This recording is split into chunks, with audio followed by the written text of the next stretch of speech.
Sæl, velkomin. Fyrir hönd RIK rannsóknarstofnunar í jafnréttisfræðum býð ég ykkur velkomin á annan fyrirlestur hádegisfyrirlestraraðar stofnunarinnar á vormissari 2023.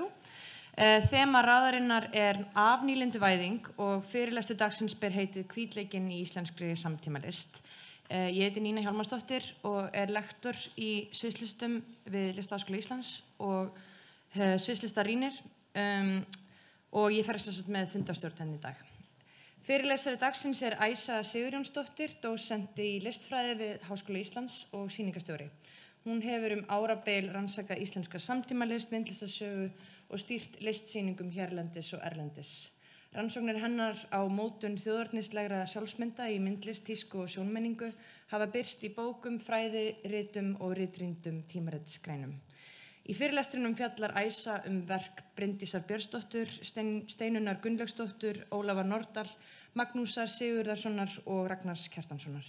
Tekin verða til greiningar tákn hvítleikans í listum og sjónmenningu í ljósi þjóðernishyggju og kynþáttafordóma og skoðað hvernig listamennirnir taka í sundur þjóðernistáknin og kanna hvítleika hins þjóðlega myndmáls.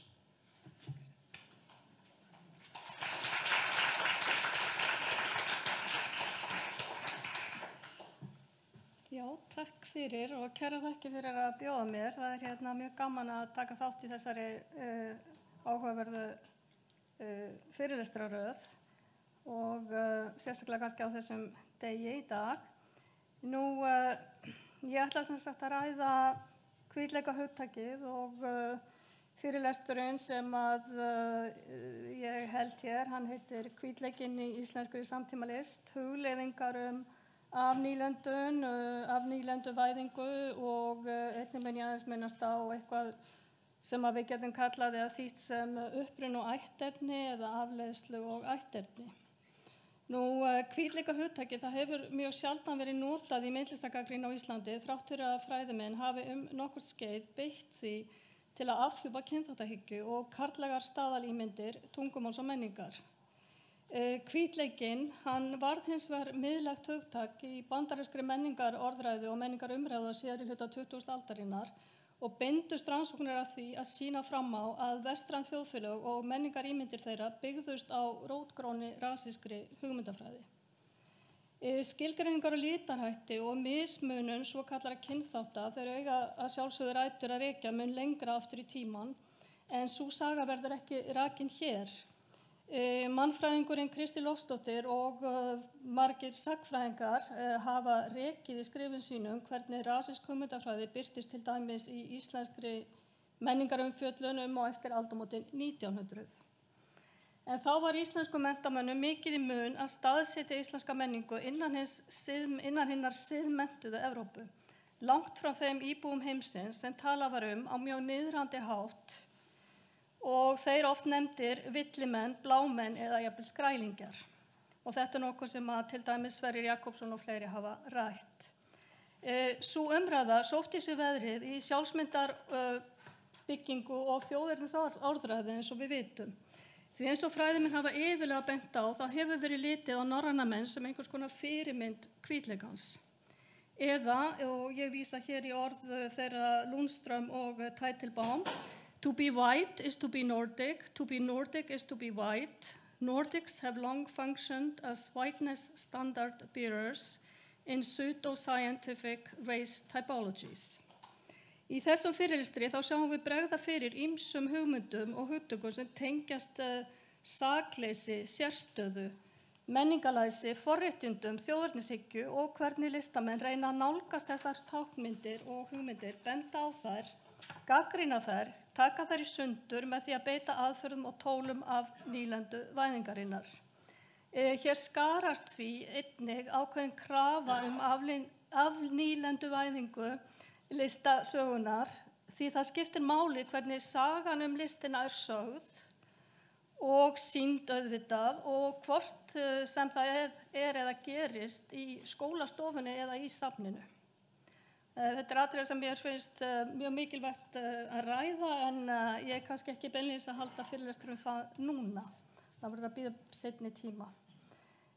Nú ég tek sem dæmi hérna til umfjöllunar eins og minnst var á verk þeirra Bryndísar Björnsdóttur, Steinunnar Gunnlaugsdóttur, Ólafar Nordal, Magnúsar Sigurðarsonar og Ragnars Kjartanssonar. Auðvitað hefði ég getað nefnt marga fleiri. Það verður athuga hvernig þetta listafólk kannar ekki bara íslenska menningarsögu, heldur vinna þessi listamenn einnig á alþjóðlegum vettvangi og þá líka í vestrænu, evrópsku og bandarísku samhengi og varpa í verkum sínu því ljósi á þessi tengsl hvítleikans eins og ég nefndi við sjálfsmyndarsköpun og auðkenningu líka í þessu fjölþætta samfélagi ímyndarsköpunarinnar sem markast auðvitað ekki bara við Ísland. Ég mun greina þessi tákn hvítlingans í listum og sjónmenningu í ljósi þessara þjóðernishyggju og kynþátta fordóma og skoða hvernig listamennirnir taka í sundur þessi tákn og kanna hvítleika hins þjóðlega myndmáls.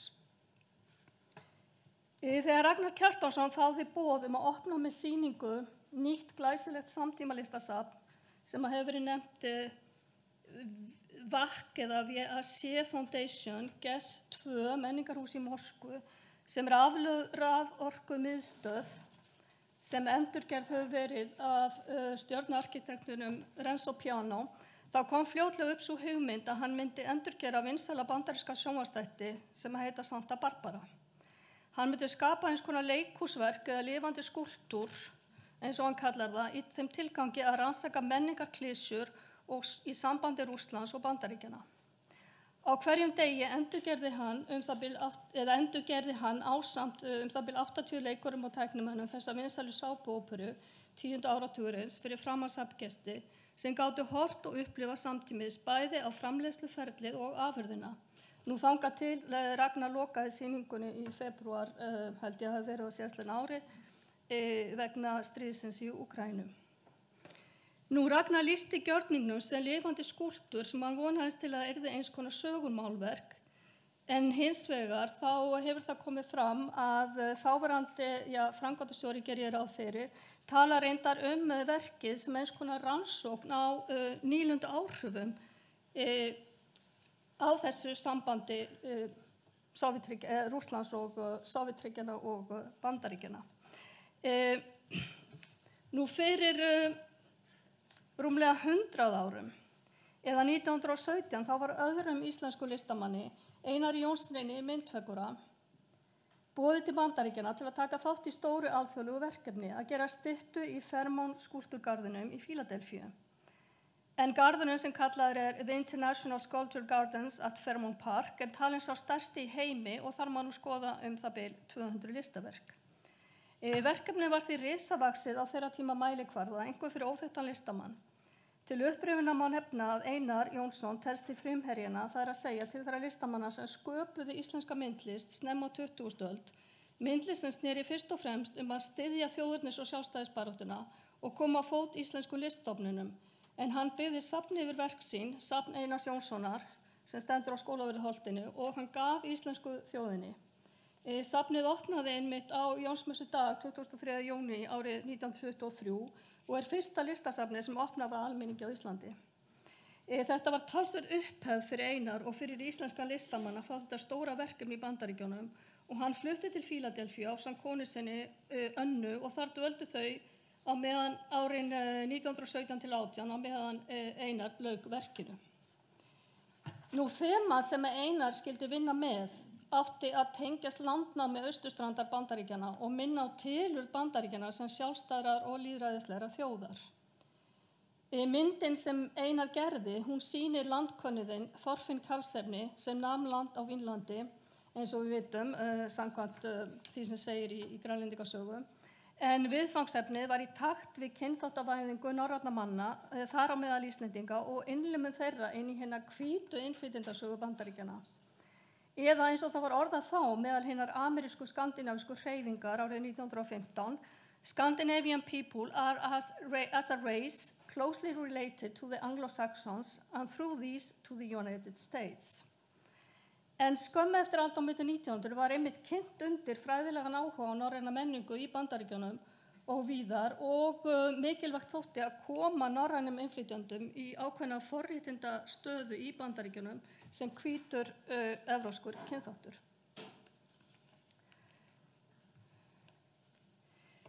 Nú fyrir tæplega 5 árum, og það nú svona þriðja varðan hjá mér í þessu tímatali, eða 2. október 2018, þá birtist fréttaskot á bandarísku sjónvarpsstöðinni NBC að óþekktur hópur aðgerðasinna hefðu snemma dags eða í skjóli nætur afhausað 100 ára gamla brónstyttu sem stóð í hinum vinsælega Fairmount-garði í Fíladelfíu og velt henni út í ána sem að þar stendur.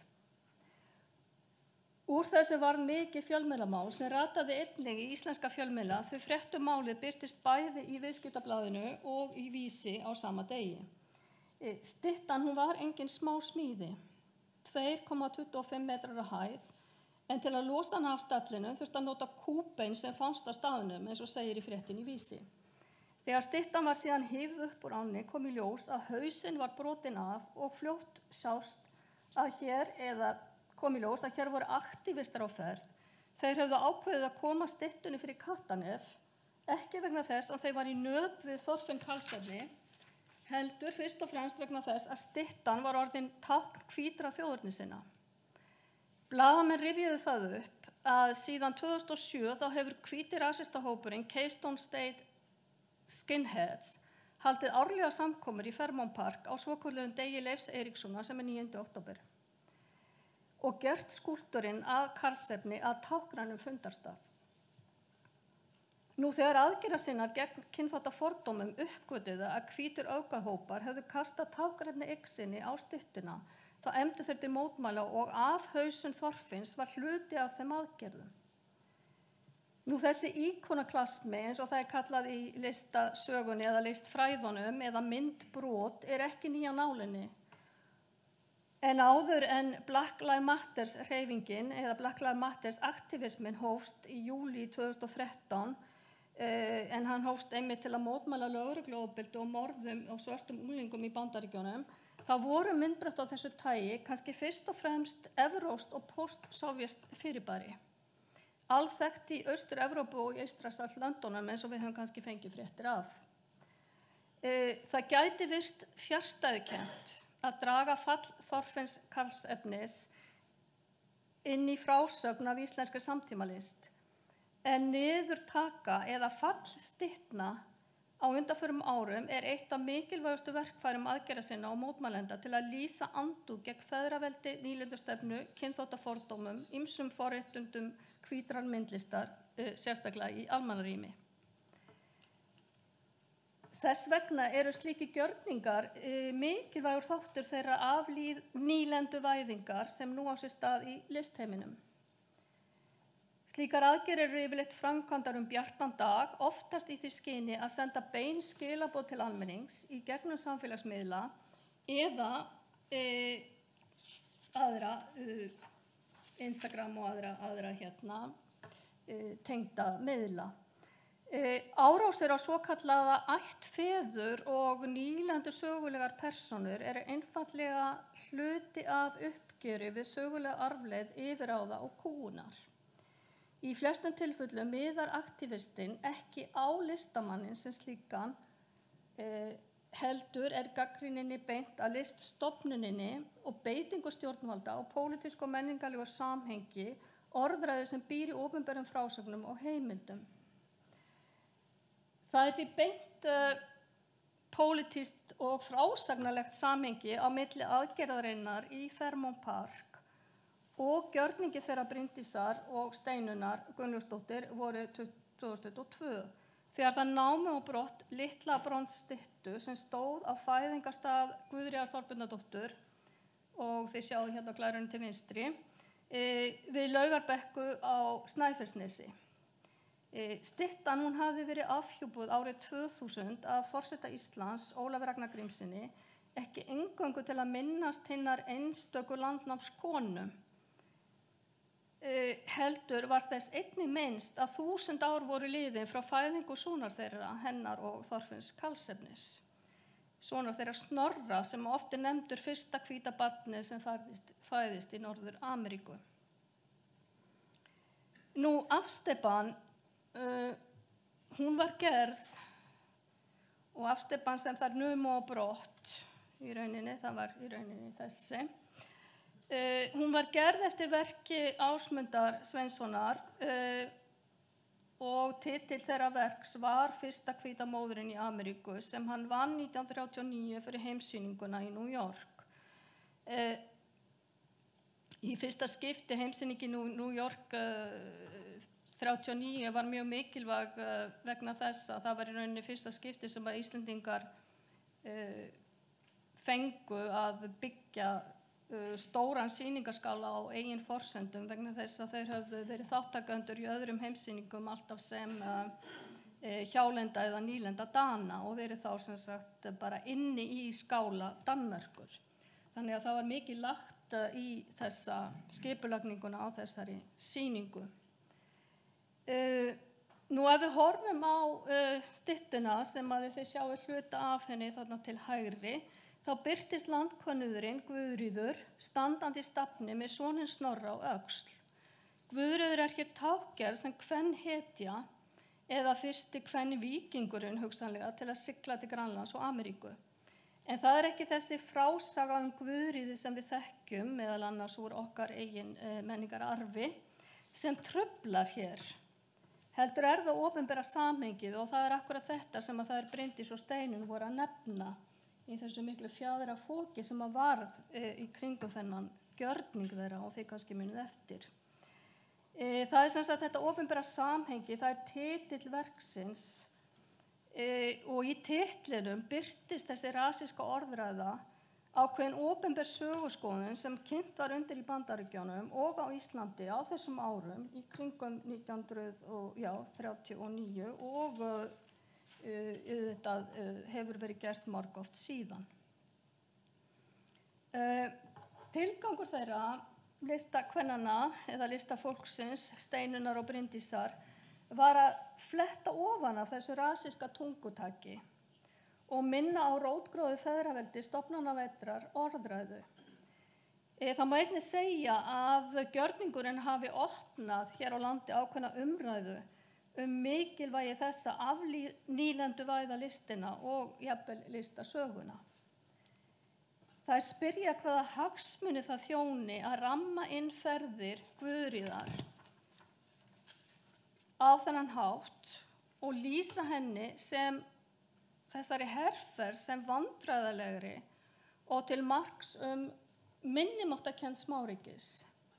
Og ég vísa hér í orð þeirra í viðtali sem ég held að hafi verið birt í Grapevine sem einhvers konar tilraun til að samræma þjóðerniskennd Íslands að yfirráðastefnu heimsveldana. Nú eins og þar Steinunn og Bryndís benda á, þá eru minnisvarðar félagsleg og söguleg fyrirbæri sem eru mótuð af pólitískum og viðskiptalegum hagsmunum eins og var svo greinilegt í á sýningunni 1939. Annað dæmi verk sem einnig var unnið til að styrkja frásögnina landnám norræna manna og stendur kannski nær okkur þótt að það hefur verið sett upp aðeins fyrr, að það auðvitað stytta bandaríska myndhöggvarans Alexander Stelling Calder af Leifi Eiríkssyni sem að reist var á Skólavörðuholtinu. Og hún var gjöf líka Bandaríkjamanna til íslensku þjóðarinnar í tilefni aldarafmælis af Alþingis 1930 og við sjáum einmitt minni afsteypu af styttunni sem af Leifi Eiríkssyni sem stendur þarna fyrir framan íslenska skálan á glærunni til vinstri. Nú eins og fræðimenn hafa bent á og ég vísa hér í skilgreiningu stjórnmálafræðingsins Meliusu Nobels að kynþáttur ekki eitthvað sem tungumáli lýsir einfaldlega. Það eitthvað sem skapað með tungumálinu og stofnana venjunum, eða ef ég á að lesa þetta á ensku, þessa beinu tilvísun, þá það race is not something that language simply describes, it is something that is created through language and institutional practices. Út frá þessari skilgreiningu til að mynda auðvelt að greina rasískan texta stýruhópsins sem skipulagði íslenska skálan í New York 39, en þar var til dæmis lögð áhersla á það að sýna fram á að einkenni fólksins sem byggi í landinu, sem byggi í Íslandi, þau væri þannig að þau myndu kollvarpa almennu skoðun útlendinga, og þá ger ég ráð fyrir að vísa hafi verið til Bandaríkjamanna sérstaklega, að eskimóar búi á Íslandi. Eða þetta var orðað á ensku: As far as we know, they Eskimos have never penetrated to Iceland. Þannig að einn af áherslum stýrihópsins var einmitt að koma þessum skilaboðum á framfæri. Það var einnig tilgangur frönsku vísindamannanna sem gerðu afstöpur af Íslendingum árið 1856 að sýna fram á að á Íslandi byggi norrænn kynþáttur, og Óli Nordal hefur gert þessar kynþáttarannsóknir Frakkanna að viðfangsefni sínu í verkinu Musée Islandique.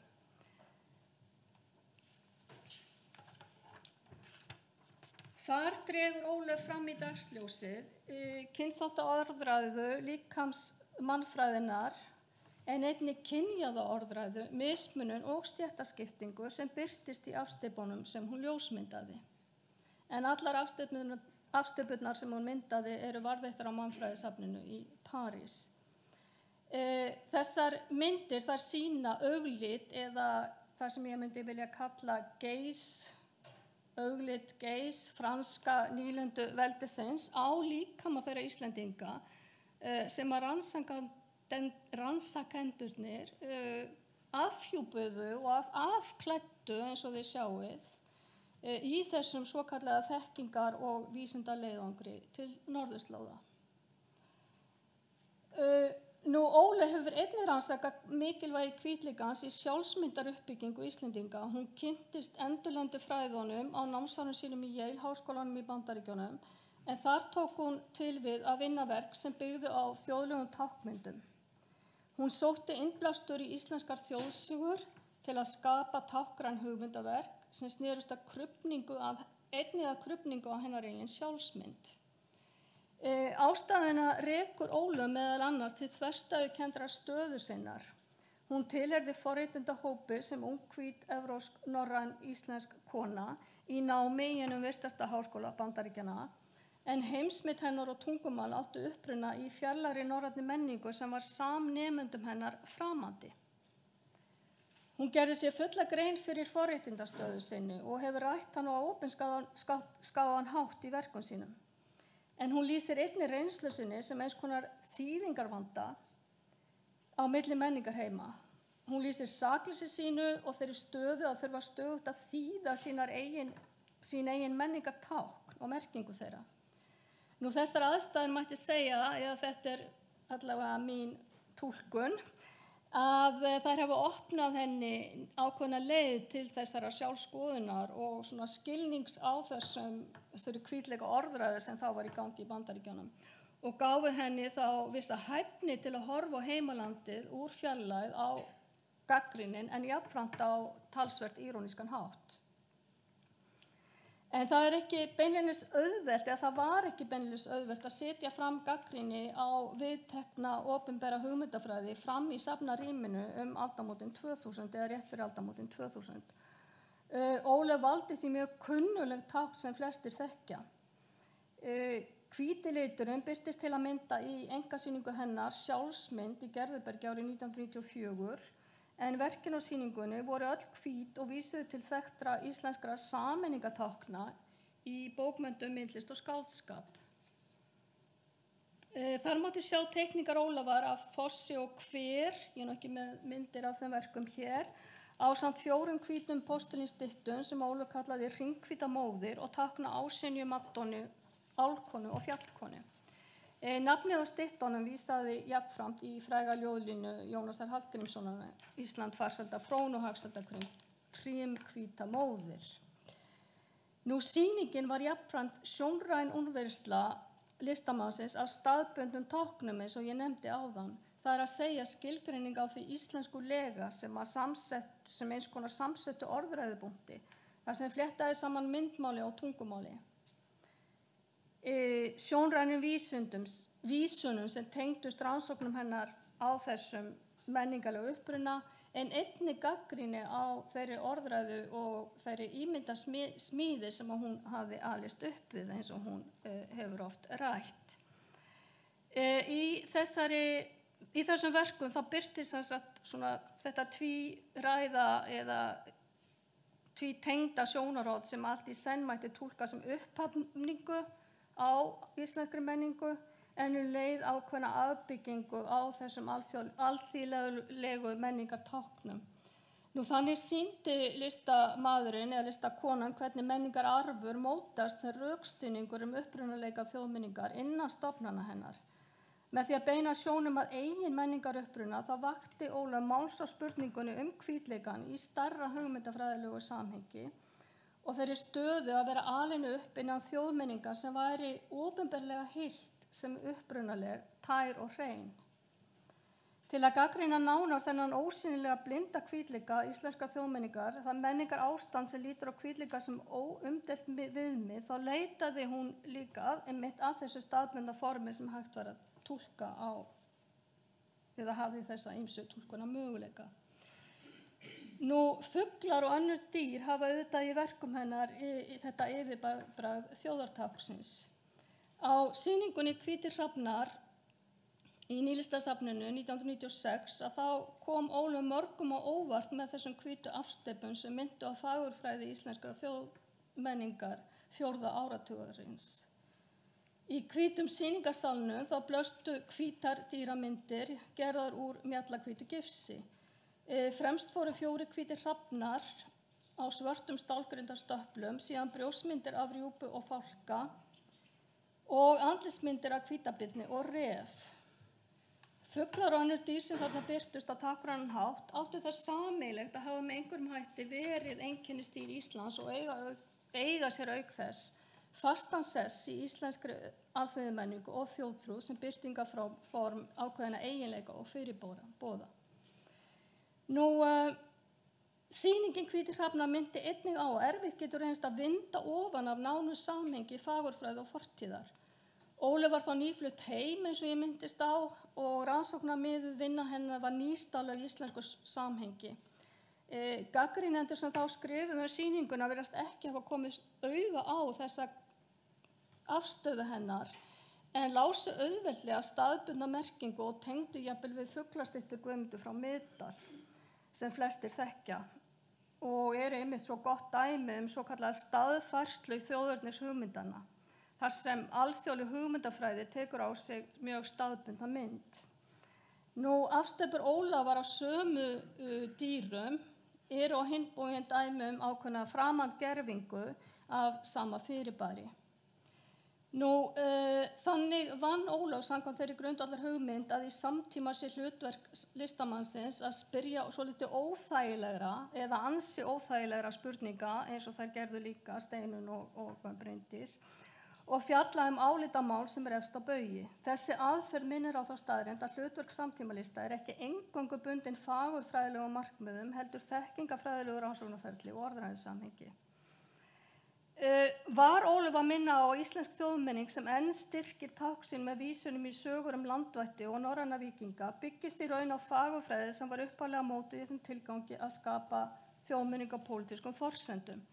Spurning, eða vildi hún draga fram í dagsljósið þessa drauga eða ákveðna draugafortíðar og tengsl íslenskra myndlistar við þjóðernishyggju sem í sumum tilvikum tengist rasískri hugmyndafræði. Þetta er stóra spurningar sem ég ætla ekki beinlínis að svara hér og nú. Annar listamaður, Magnús Sigurðarson, beitir óbeisluðu háði í rannsókn sinni á klisjukenndum þjóðartáknum.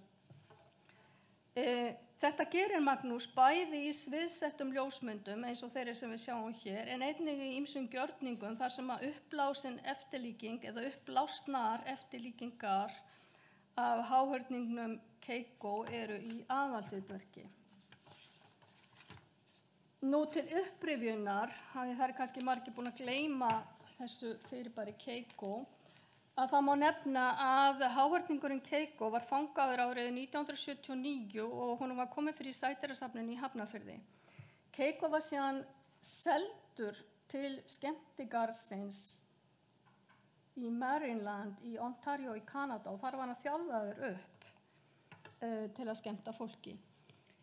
Síðan lágu leiðir hans til Hollywood þar sem hann sló í gegn svo sannarlega í hlutverki sínu sem háhyrningurinn Willy í kvikmyndunum Free Willy, en þetta voru alls held ég 3 kvikmyndir sem komið þarna út og voru sýndar við miklar vinsældir í lok 20. aldarinnar.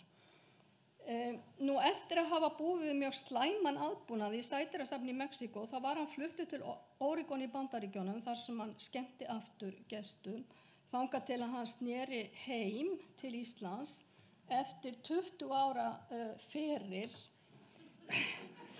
í september 1998 og hann var hvorki meira en minna en fluttur með flutningavél Bandaríkjahers til Vestmannaeyja. Þar sem hann var hvað á maður að segja, hann fór í nokkur konar endurhæfingu. Tilgangurinn var að sleppa honum lausum í hafi þar sem hann hafði verið veiddur 2 áratugum fyrr. Hann var þjálfaður af vísindamönnum til að honum væri fært að, eða gera honum fært að lifa aftur upp á eigin spýtur og honum var svo sleppt árið 2002 og þá synti hann beint til Noregs. Þann 12. desember 2003 þá gerðu fjölmiðlar grein fyrir því að hann hefði fundist látinn við Noregs strendur. Nú, hvernig tengist sagan Keikó svona íslenskri myndlist og af nýlendu væðingu? Mannfræðingurinn Anne Brighton, hún hefur mikið skrifað þessa sögu og greint hana og hún hefur lýst því hvernig Íslendingar beita sakleysisímyndinni og sérstaklega í svona afstöðu sinni til hvala og háhyrninga og ýmissa annarra dýra og reyna jafnvel að samsama sig ákveðinni svona frumbyggja stöðu þar að segja að hvalveiðar séu til dæmis mjög mikilvæg menningarathöfn sem ekki megi rjúfa. Þannig fæst Magnús líka við þessa sakleysisímynd og iðulega við svona gloppóttar sjálfsmyndir og klisjur.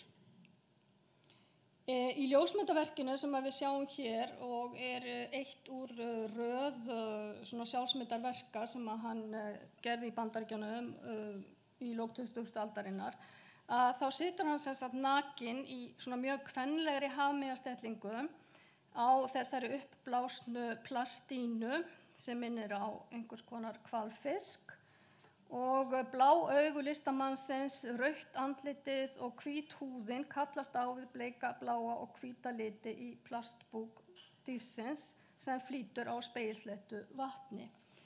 Nú, hér öllu umsnúið, auðvitað, hvítur karlmaður á sólarströndu hefur makað andlit sitt hvítt, hugsanlega eitthvert tilvísun í það sem í Bandaríkjunum kallað blackface. Að þá gerir hann sitt andlit hvítt. Hann situr í undirgefinni klisjukenndri stellingu á ljósmynd sem vísar í titli sínum til helsta vígis karlmennskunnar í bókmenntum skáldsögunnar Moby Dick eftir Herman Melville. Nú, verk Magnúsar, þetta verk og mörg önnur, þau vísa til skipbrots hvíta karlmennsku táknsins en eins og hann lýsir jafnframt þá varpar myndin ljósi á hans eigin sjálfsmynd þegar hann uppgötvaði hvítleika sinn því eins og hann sjálfur orðaði það þau forréttindi sem fylgja því að vera hvítur maður í Bandaríkjunum en Magnús hefur búið þar í árabil. Ragnar Kjartansson skoðar einnig ýmis forréttindi og afstöðu listamannsins til ýmsa menningar geira. Hann móðar til dæmis úr hugmyndinni það sem við getum kallað Überkünstler, eins og hann segir sjálfur, eða einhvers konar yfirlistamaður, sem hann tilengar sér í mismunandi hlutverkum sem hann leikur að mikilli ástríðu eins og við þekkjum. Hvort sem að það kúreikinn eða ljóðasöngvarinn eða poppstjarnan. Hann lék sér einnig að goðsögnin norræna drykkfellda listamannin í uppsetningu sinni The End sem gerð var fyrir Feneyjatvíæringinn árið 2009. En á sýningunni var einnig að finna 5-rása myndbandsverk sem ber nafnið The End Rocky Mountains og ég sýni hérna eina glæru úr því. Þar sem að Ragnar og tónlistarmaðurinn Davíð Þór Jónsson báðir klæddir í einhvers konar David Crockett búning, sungu og spiluðu country tónlist á ýmis hljóðfæri, þar á meðal píanó sem komið var fyrir utan dyra í fallegu snjólandslagi Klettafjallana nálægt Banff miðstöðvarinnar í Alberta. Nú með því að nota þessa umgjörð sem sviðsmynd til að gegna rómantísku hlutverki listamannsins í einhvers konar samruna með náttúruna, þá víkur Ragnar að skurðarpunktum sögulegra frásagna landnám og við venjur svona karlavináttu dæmigerða fyrir slíkar sögur landnámsþjóða eins og til dæmis Kanada og Íslands. Nú svipað stef birtist einnig í flutningi hans á The Schumann Machine frá 2008 en þar eyddi hann nokkrum klukkustundum á hverjum degi í 2 vikur í að syngja hinn rómantíska diktarlífi hring eftir Schumann líka með Davíð Þór Jónssyni á píanó. Nú, bókmenntafræðingurinn Linda Hudson hefur haldið fram að kaldhæðni sé einhvers konar leikur á brúninni og þessi orðræðu brella birtist í bleiku neonverki Ragnar sem að margir kannast við, Scandinavian Pain, þar sem hann gerir gys að melankólískum sjálfsmyndum norræna karllistamanna þeirra August Strindberg, Edvard Munch, Henrik Ibsen og Ingmar Bergman en verk þeirra voru einmitt sýnd inni í byggingunni á meðan sýningunni stóð. Þar breytti Ragnar þessari setningu, Scandinavian Pain, í raun í einhvers konar vörumerki með því að nota frasan og umbreyta honum í gamaldagst bleikt ljósaskilti sem minnir auðvitað á velþekkt skilti í hótelskilti í sjónlínu miðbæjar Reykjavíkur. Nú ég hef rakið hérna nokkur dæmi birtingarform hvítlingans í verkum íslenskra myndlistarmanna. Nú það sem framundan, þið hafið örugglega tekið eftir í að það eru margar spurningar og mikil vinna í rauninni framundan. Ég held bæði hjá listamönnum, sýningarstjórum, listfræðingum og fleiri sem að fást við þessi efni. Að það einhvers konar tilraun til að svara áríðandi spurningu. Nú hvernig getum við hér í okkar litla en samt stóra samhengi skrifað af nýlenduvædda listasögu. Á hvaða verkum myndi hún fyrst og fremst byggja á? Við höfum nú þegar hafist handa auðvitað með því að draga fram og sýna verk kvenna. Söfnin þau hafa breytt innkaupastefnu sinni á allra síðustu árum. Það hafa verið skipulagðar nýjar áherslur í sýningardagskrá safnanna og fleira mætti nefna sem svona upphaf af þessari endurskoðun. En ábyrgðin hjá okkur öllum, sérstaklega listfræðingum, sýningarstjórum og þeim sem vinna að söfnunum líka auðvitað hjá listamönnum og hvernig getum við tekið í sundur þessi eldri hefðarveldi án þess að byggja einhvers konar ný hefðarveldi. Og það er bara lykilmál í mínu og þakka ykkur kærlega fyrir góða áheyrn.